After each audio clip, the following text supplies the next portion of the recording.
Corona संक्रमित मरीज के लिए जिला प्रशासन जद्दोजहद कर रहा है। भिलाई से आने वाले लिक्विड ऑक्सीजन टैंकर को जल्द से जल्द इंदौर लाने के लिए महाराष्ट्र बॉर्डर तक अधिकारी भेजे जा रहे हैं। शुक्रवार रात पांढुर्णा से पायलट गाड़ी के टैंकर लेकर इंदौर पहुंचे ताकि समय पर अस्पतालों में ऑक्सीजन पहुंचाई जा सके। ऑक्सीजन की किल्लत झेल रहे इंदौर शहर में जिला प्रशासन के अधिकारी इस समय मरीजों के लिए किसी देवदूत से कम नहीं है। अस्पतालों में भर्ती मरीजों की एक एक सांस इस समय महत्वपूर्ण है। मरीजों के प्रति अधिकारियों की संवेदनशीलता का एक उदाहरण शुक्रवार रात को देखने को मिला, जब भिलाई स्टील प्लांट से चले लिक्विड ऑक्सीजन के टैंकर को आने में देर लग रही थी, तो कलेक्टर मनीष सिंह के निर्देश पर तहसीलदार और पुलिस के अधिकारी महाराष्ट्र बॉर्डर पांढुर्णा तक उस टैंकर को लेने पहुंचे। पांढुर्णा से इंदौर के अधिकारी टैंकर को पायलट गाड़ी के साथ एस्कॉर्ट करते हुए लेकर पहुंचे। इस रास्ते में करीब 14 टोल टैक्स पड़ते हैं, जहां टैंकर को रुकना पड़ सकता था, लेकिन अधिकारियों ने रास्ता क्लियर कराते हुए कम से कम समय में इंदौर लाने का प्रयास किया। नहीं, काफ़ी हद तक प्रदेश के राज्य सरकार के जो प्रयास चल रहे थे, माननीय मुख्यमंत्री जी के और हमारे जो अन्य जनप्रतिनिधियों के सभी के, उसमें काफ़ी इम्प्रूवमेंट आया है। डेली भिलाई से भी एक टैंकर अब रेगुलर आने लग गया है, डेली बेसिस पे एडिशनल एलोकेशन हुआ था।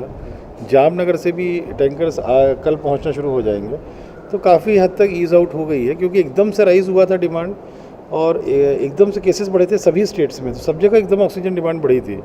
तो ऑक्सीजन सप्लाई वही हो रही थी, किंतु डिमांड बढ़ जाने से थोड़ा दिक्कतें थी। उस समय फायर फाइटिंग थी, पर उस समय उसके बाद भी सभी अधिकारियों ने, कर्मचारियों ने, अस्पताल के संचालकों ने, वहाँ की टीम ने मिलकर उसको मैनेज किया और चीज़ें काफ़ी हद तक इम्प्रूव हुई हैं। अभी भिलाई से लगभग रोज़ टैंकर्स आ रहे हैं। अब कल एक टैंकर था परसों रात को जो निकला था, तो कई बार ऐसा होता है कि टैंकर कहीं बहुत स्लो स्पीड में आते हैं, क्योंकि उनकी चलने की गति स्लो रहती है और ड्राइवर कई बार बहुत धीरे धीरे चलाते हैं।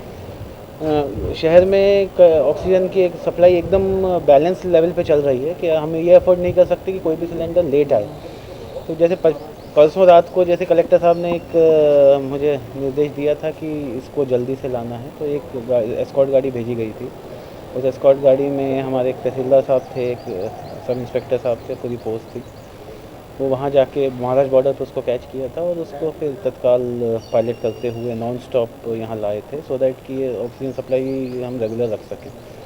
आज सुबह उसका डिस्ट्रीब्यूशन ऑक्सीजन का शुरू हो गया है। जितने भी हमारे मेजर सप्लायर्स हैं उनको लिक्विड ऑक्सीजन दी गई है। अपर कलेक्टर रोहन सक्सेना के अनुसार रिलायंस के जामनगर प्लांट से चला लिक्विड ऑक्सीजन का टैंकर भी शनिवार देर रात तक इंदौर पहुंचने की संभावना है। पीथमपुर प्लांट से ऑक्सीजन सप्लाई में आ रही बाधा को भी दूर कर लिया गया है। अब वहां से भी प्रतिदिन 1000 सिलेंडर की आपूर्ति होगी। एक्सपेक्टेड है आज या कल में वो टैंकर आने चालू हो जाएंगे, क्योंकि वहाँ पे जो टैंकर में आना है वो वहाँ पहुँच गया था जामनगर, और वहाँ फिर फिलिंग की प्रोसेस चालू थी। अभी तो हमें जो जानकारी है उसमें एक टैंकर है 30 टन का, वो अब उसी फ्रीक्वेंसी में अगर वो एक भी आ जाता है तो एक काफ़ी बड़ा कुशन हमारे लिए हो जाएगा। आज रात से एक्सपेक्टेड है कि वो आना चालू होगा, आज रात नहीं तो कल तक आ जाएगा। देखिए, वो एक स्टील प्लांट है, जिसका एक स्टील प्लांट का हमने ऑलरेडी चालू कर दिया है, मित्तल जी का जो स्टील प्लांट है, और वो उसमें पिछले 2 महीने से उस फिर से हमें ऑक्सीजन दे रहे हैं। कल परसों रात को उसमें कुछ खराबी आ गई थी, तो एक दिन वो पूरा प्लांट बंद रहा। कल शाम को वो प्लांट दोबारा से चालू हो गया है। वो प्लांट लगभग 1000 सिलेंडर पर डे अब हमको दे रहा है, और ये आज भी लगातार 24 घंटे वो प्लांट काम करेगा। तो वो जो एक राहत है, जो हमें कहीं फायर फाइटिंग की ज़रूरत पड़ती है, अर्जेंसी की ज़रूरत पड़ती है, तो इंदौर ही नहीं बल्कि आज इंदौर संभाग के, उज्जैन संभाग के काफ़ी ज़िले वहाँ से ऑक्सीजन सिलेंडर्स ले रहे हैं। देखा जाए तो इंदौर में ऑक्सीजन की कमी ना हो, इसके लिए हर संभव प्रयास प्रशासन द्वारा किए जा रहे हैं। Bureau report, MP news, Indore.